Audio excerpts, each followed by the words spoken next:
जय हिंद दोस्तों, स्वागत है आपके अपने YouTube चैनल्स अंजना क्लासेस में।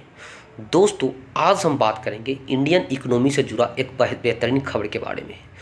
दोस्तों, खबर ये है कि भारतीय रुपया का दुनिया में डंका बज रहा है।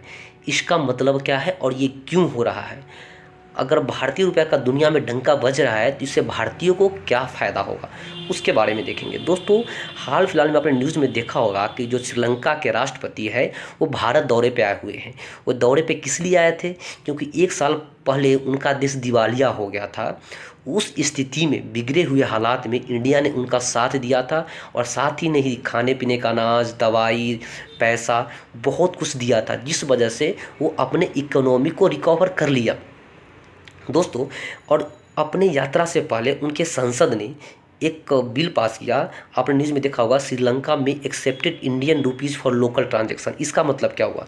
इसका मतलब अगर इंडिया से कोई व्यक्ति वहाँ पे घूमने जाता है, सपोज दैट, तो वहाँ पे इंडिया या तो इंडियन मनी लेकर जाएगा, अदरवाइज डॉलर लेके जाएगा। दो चीज़ वहाँ पे चलेगा, एक तो श्रीलंकन मनी और दूसरा डॉलर। तो इंडियन के पास तो इंडियन रुपीज़ होगा, तो वहाँ पे या तो आपको डॉलर में चेंज कराना पड़ेगा या श्रीलंकन रुपी में चेंज कराना पड़ेगा। अगर आप अपने पैसा को श्रीलंकन रुपी में या इंडियन डॉलर में चेंज करवाते हैं तो उसका कुछ पैसा कट जाता है, यानी कुछ चार्जेस कटता है चेंज करवाने का, ये जिसको बोलते हैं एक्सचेंज रेट। अगर 80 रुपया लेकर जाएंगे तो आपको वहाँ पर $1 मिलेगा।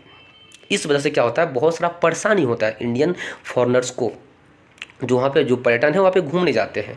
तो श्रीलंका के संसद ने एक बिल पास किया कि भाई यहाँ पे इंडियन रुपीज़ लोकल मार्केट में चलेगा, आपको लेना पड़ेगा, चाहे दुकानदार हो, नारियल वाला हो, खाना वाला हो, टैक्सी वाला हो, जो भी हो, आप लोग इंडियन मनी लीजिए। तो भारत के लिए एक सम्मान की बात है कि किसी देश के द्वारा उसके जो लोकल मार्केट में है, ऐसा बोला जाता है कि यहाँ पर हम इंडियन रुपीज़ एक्सेप्ट करेंगे।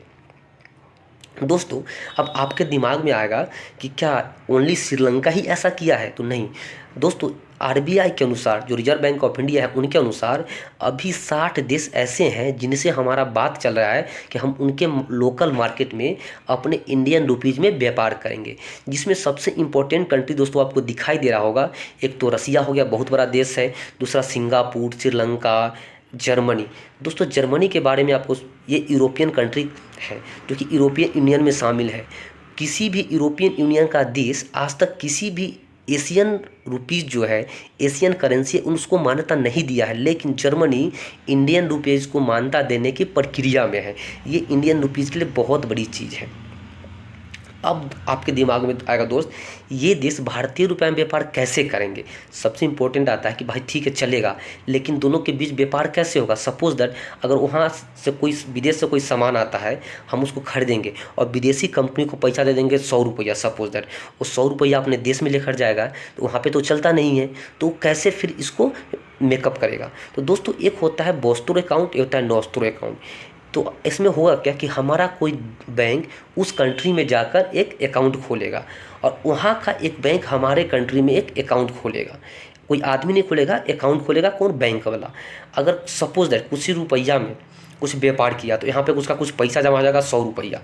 अब क्या होगा, उसी देश का रुपया सबसे ज़्यादा मार्केट में चलता है, विदेशों में चलता है, जिसके पास बेचने के लिए कुछ आइटम हो। जैसे इंडिया के मार्फत देखेंगे कि दो चीज़ पूरे वर्ल्ड में ज़्यादा बिकता है, एक तो बिकता है सामान, हथियार, और दूसरा होता है खाने पीने का चीज़। दो ही चीज़ बिकता है बाज़ार में, आपने गौर किया होगा। तो इंडिया के पास अभी फ़िलहाल दोस्तों खाने पीने का बहुत आइटम है जो कि विदेशों को देता है। दूसरा हथियार। आपने देखा होगा कि मेक इन इंडिया के द्वारा इंडिया बहुत सारे सामान का निर्यात कर रहा है, जैसे ब्रह्मोस फिलीपींस को बेच रहा है, ऐसे ही अपना LCA तेजस बहुत सारे कंट्री से उसका डीलिंग चल रहा है। तो इंडिया हथियार के मामले में भी आगे निकल गया। अब दोस्तों, कोई चीज़ किसी भी देश के पास यहाँ पे 100 रुपया जमा हो गया उसके बैंक में, तो 100 रुपया का क्या करेगा? तो यहाँ से हथियार खरीद कर लेकर जाएगा, खाने का सामान खरीद कर लेकर जाएगा, जो अपने देशों में वो बेचेगा। दोस्तों, ये होता है बोस्टोर अकाउंट। आप देख सकते हैं सामान को अदला बदली करने का एक तरीका है।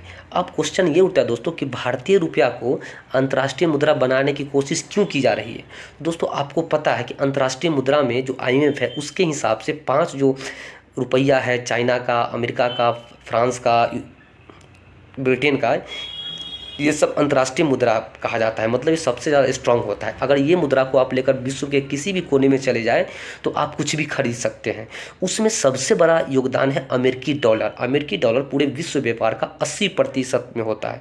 अगर पूरे वर्ल्ड में 100 रुपया का मार्केटिंग होता है तो 80 रुपया डॉलर के माध्यम से होता है। इस वजह से अमेरिका काफ़ी स्ट्रांग है दोस्तों। और दोस्तों कुछ देश ऐसे हैं जो जैसे श्रीलंका हो गया, पाकिस्तान हो गया, ये दिवालिया क्यों हुए? तो सबसे बड़ा रीज़न था इनके पास विदेशी मुद्रा भंडार की कमी हो गई, जिसमें डॉलर इंपॉर्टेंट था। अगर डॉलर इनके पास नहीं था तो इससे क्या हुआ दोस्तों, किसी भी देश से सामान नहीं खरीद सकते थे, क्योंकि ये तो डिपेंडेंट थे डॉलर के ऊपर।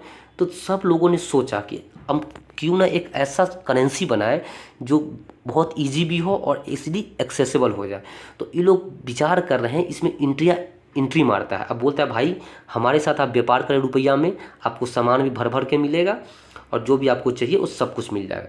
अब दोस्तों इसमें होगा कि भारत को क्या फ़ायदा मिलेगा? तो दोस्तों भारत को ये फ़ायदा मिलेगा कि भारत को व्यापार करने के लिए विदेशी मुद्रा भंडार जो कि डॉलर पर है उस पर निर्भरता कम होगी, जिससे अपना फॉरेन रिजर्व बढ़ेगा। दोस्तों ये था हमारा आज का टॉपिक्स, भारतीय रुपया का दुनिया में डंका। दोस्तों अगर ये वीडियो आपको पसंद आए, अच्छा लगे तो इस चैनल को लाइक और सब्सक्राइब जरूर से जरूर कर ले। तब तक के लिए धन्यवाद। जय हिंद।